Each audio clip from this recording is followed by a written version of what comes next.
Today we're going to talk about section 12.4. So we're going to talk about measures of dispersion. In the last section, in section 12.3, we looked at a couple of different measures. We looked at our measure of central tendency and we looked at our measure of position. As we're going through our measures of dispersion, we will be mentioning and using some of the things that we talked about in previous sections. So the measures of central tendency by themselves do not always give sufficient information to analyze the situation and make decisions. Knowing the spread or variability of a set of data helps us make accurate conclusions about the sets of data. So what we're looking at in this section is we're looking about ways of talking about our spread or how our data has been dispersed. So measures of dispersion are used to measure the variability of the data, including the spread of the data and how data vary about, and we're going to focus on in a lot of these, our mean. So we're going to use our mean for our center, and then we're going to talk about our range and our standard deviation for our measures of dispersion.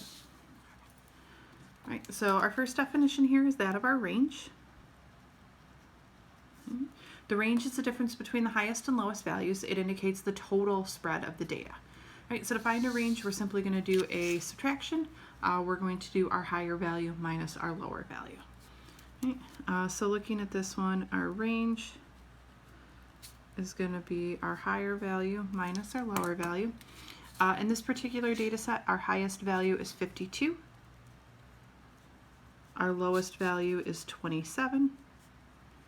We subtract, we get a range of 25. All right, the other thing that we're going to talk about and what we're going to spend our time kind of focusing on in this section is our standard deviation. We're going to talk about, discuss how to find our standard deviation in this section, and then we're going to do some different application type problems, actually a lot of application type problems using both our mean and our standard deviation in the next section, in section 12.5. So the standard deviation measures how much the data differ from the mean. The larger the variability about the mean, the larger the standard deviation. When we were talking about mean, we said we have a couple of different symbols that we can use to represent our mean when we were talking about our measures of central tendency, whether we were talking about a population or a sample. Right, so population, we said our mean was mu. For a sample mean, we used x bar. In these cases, kind of the same thing. If we're talking about our population standard deviation, we're going to use a Greek letter sigma. And then if we're talking about a sample standard deviation, we're going to use the Greek letter s. In our book, like we did with the last section, we're going to assume that our set of data is from a sample. So we're going to use x bar and s for our notation.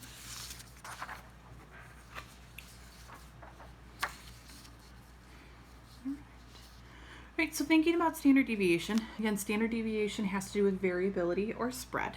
So in this example at the top of the next page, consider our data sets. 5, 8, 9, 10, 12, and 13, and our second data set, 8, 9, 9, 10, 10, and 11. Both of these data sets have a mean of 9.5. Looking at these two data sets, we can see that our mean is represented by this dotted line that's in the middle, and notice that this mean is the same for both of our data sets. Right, looking at these pictures, looking at this list of data values, right, which one do we think has a larger standard deviation, right, and why is that the case? So if we look at these different x's represent our different data points in our sets, right? Again, standard deviation has to do with spread. So if we look at this top set of data, our values are more spread out. In the second set of our data, our values are closer centered around our mean, and they're not as spread out. Right? So thinking about standard deviation, we're going to say data set A will have the larger standard deviation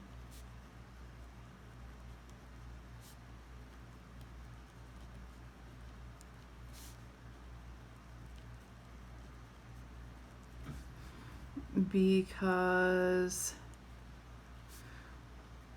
more data points are farther from the mean.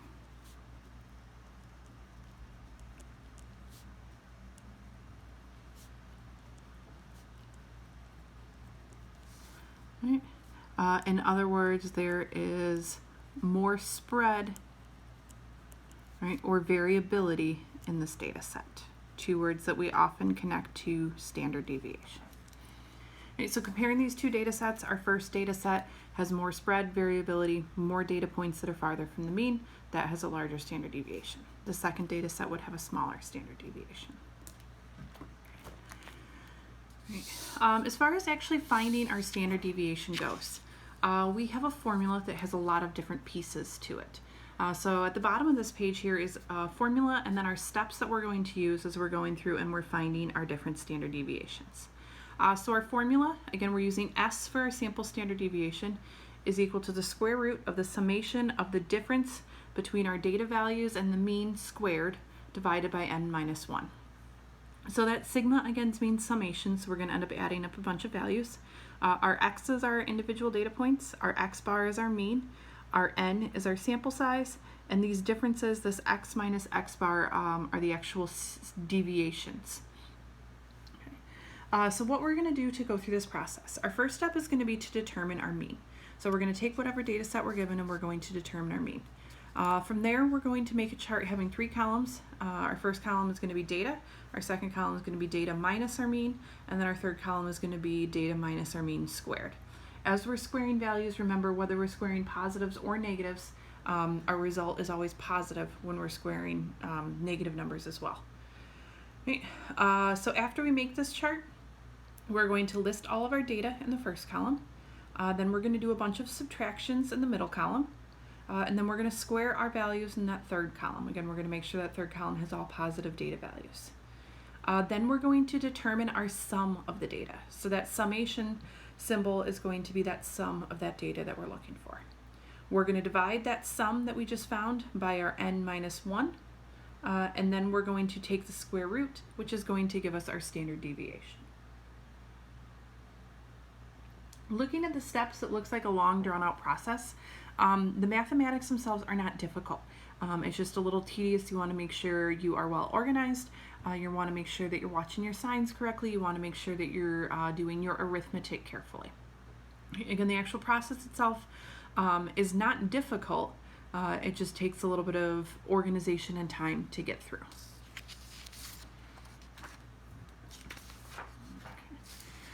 All right, so in example 2 at the top of the previous page, we looked at our data sets and we looked at just kind of an image of those data sets, and we talked about their standard deviation. We said this first data set with values from 5 to 13 looked like it had a larger standard deviation because we had more spread or variability with those data points. So now we're actually going to calculate our standard deviations and do some comparisons of these different values. All right, so both sets we were told has a mean of 9.5. If we're not given the mean, we could add up all of our data values and divide by the number of data values we have, but in this case it's given, so we don't have to worry about it. All right, so notice that for each of these we have a 3-column table set up. Right? And our first column is our data values. So all of our values that we see here and here is in our first column. And then we see a column labeled data minus mean and data minus mean squared. So looking at the steps at the bottom of the previous page, step 1 said to determine the mean. Well, that's already done. We already have determined our mean. Right? Step 2 says make the chart. Okay, we already have the chart. Step 3, list the data vertically under the column marked data. I went ahead and list the data in those columns. Right? Now step 4, here's where we're going to start our work in this example. Again, if you're doing one from scratch in your homework, first step is to kind of go through, find the mean, set up this table. Right, so now we're going to take our data minus our mean. Right, so this first value is 5, right, minus our data value is 9.5. 5 minus 9.5 gives us negative 4.5. Right. Then our next one is 8. 8 minus 9.5 gives us negative 1.5. 9 minus 9.5 is going to give us negative 0.5. 10 minus 9.5 is going to give us positive 0.5. 12 minus 9.5 is going to give us 2.5. 13 minus 9.5 is going to give us 3.5. So we go through and we do our subtractions of these different values. Right, now in this last column we're going to square all of these values. So we're going to square negative 0.45 Again, anytime we square a negative number, we get a positive number. So we get positive 20.25. Negative 1.5 squared gives us 2.25. Negative 0.5 squared is going to give us 0.25. Positive 0.5 squared gives us the same thing as our negative, 0.25. Then we're going to square positive 2.5. We get 6.25. And then take 3.5 squared, okay, to give us 12.25. Right. So we just completed step 4 and step 5 from our list on the previous page. Right. We did all of our subtractions, we found all of our deviations, and then we squared those. Right. We squared each of those values.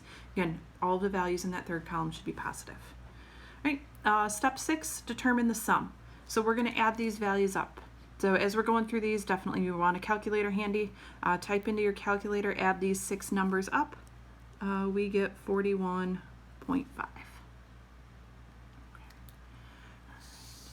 Alright, so now that we have this sum, we're going to go back to our formula for our standard deviation. So our formula for our standard deviation, right, S is the square root of the summation of x minus x bar squared all over n minus 1. Right, so in this formula, right, this top number, this summation of our x minus x bar, well, that's what we just found with this table. So our top number is going to be 41.5. And then we're going to divide it by our sample size is 6, so 6 minus 1. Right? So really we're going to take 41.5 divided by 5. Right? If we type that division into a calculator, we get 8.3. Right? If you happen to get a long decimal, don't round it out too soon. Keep 3 or 4 decimal values after it. The more decimal values that we keep, if it doesn't work out, the better. Or depending on your calculator, you can put it all in at once. You can kind of work through it in multiple steps. Just make sure you don't round too soon. If anything, wait and keep. If this was 8.3456789, we'd want to keep all of those decimal values before we square root it. Then we use the square root button on our calculator, and we get 2.881. So we have just found our standard deviation for data set A. Now we're going to do the same thing for data set B. Right? So again, first step, find our mean. It's already been found for us, it's 9.5. Second step, make a chart, already done for us. Third step, list our data, already in there. Fourth step, we're going to start with our subtractions. Okay? So 8 minus 9.5 is negative 1.5. 9 minus 9.5 is negative 0.5.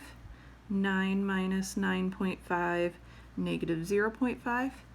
10 minus 9.5, positive 0.5. 10 minus 9.5, positive 0.5. 11 minus 9.5 is going to give us 1.5. So there's step 4. Step 5, we're going to square all of these values. So negative 1.5 squared is 2.25. Negative 0.5 squared is 0.25. Actually, these next 3 values are all going to be the same, because if we square our negative 0.5 or positive 0.5, either way we get 0.25.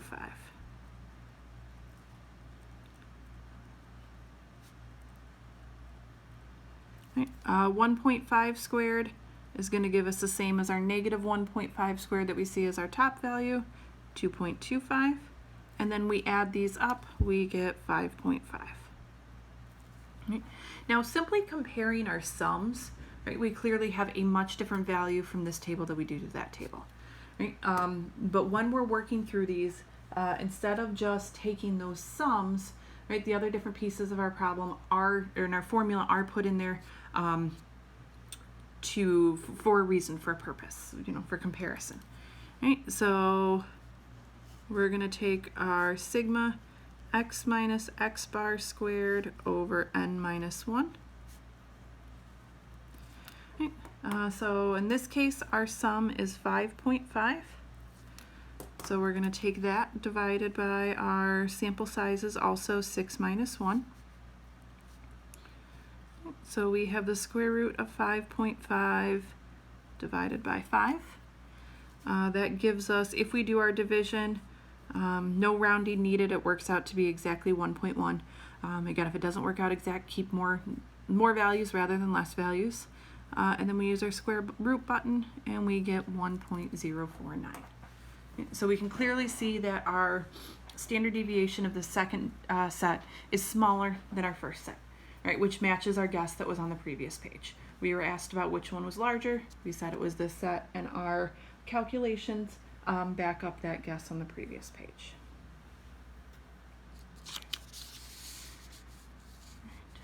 So we're going to work through one more example. This is the original data set that we were given in example 1 when we found a range. So we're going to go through this process one more time. Again, first step, determine our mean. In this particular case, we don't have our mean. So before we do anything, we are going to have to calculate that this time. All right, so x bar, remember, is sigma x divided by n. So we're going to take all of these values, 43 plus 27 plus 43 plus 52 plus 45, and divide that total, divide that sum by 5, because we have 5 data values in the set. 210 divided by 5 gives us 42. All right. Then we're going to create a table and list our data values in there. Notice I didn't necessarily label these or enter these in order. Right? Order doesn't really matter here as long as you have all of your data values in that first column. All right, so now we're going to start doing our subtractions. 43 minus our mean that we just found of 42 is 1. 27 minus 42 is negative 15. 43 minus 42 is 1. 52 minus 42 is 10. 45 minus 42 is 3. Okay. Then we're going to square all of our values. 1 squared is 1. Negative 15 squared, remember squaring negatives still turn positive, so 225. 1 squared is 1. 10 squared is 100. 3 squared gives us 9. Then we're going to add up all of these values here. We get a total of 336. Now we're going to use our standard deviation formula. Right, so sigma x minus x bar squared all over n minus 1.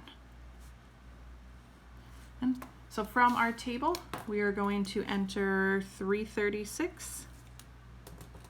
Right, this time we had 5 values in our data set, so 5 minus 1. Right, so we're going to get the square root of 336 over 4. If we divide that, 4 actually goes into 336 evenly to give us 84, and our square root of 84 is 9.165. As far as this homework goes in your in the assignments online on my math lab, there's I believe 3 questions, so a relatively short section. It doesn't tell you straight out to make the table as you're working through the problems. It just gives you a data set and asks you to find the standard deviation. But you're definitely going to want to have a sheet of scratch paper handy to make a table, a calculator handy to do the subtraction, multiplication, addition, and then the division and taking the square root. And then as you're doing these, again, if this number here after the division doesn't work out nicely, err on the side of keeping too many decimal values rather than not enough. And then make sure you're rounding your final answer correctly.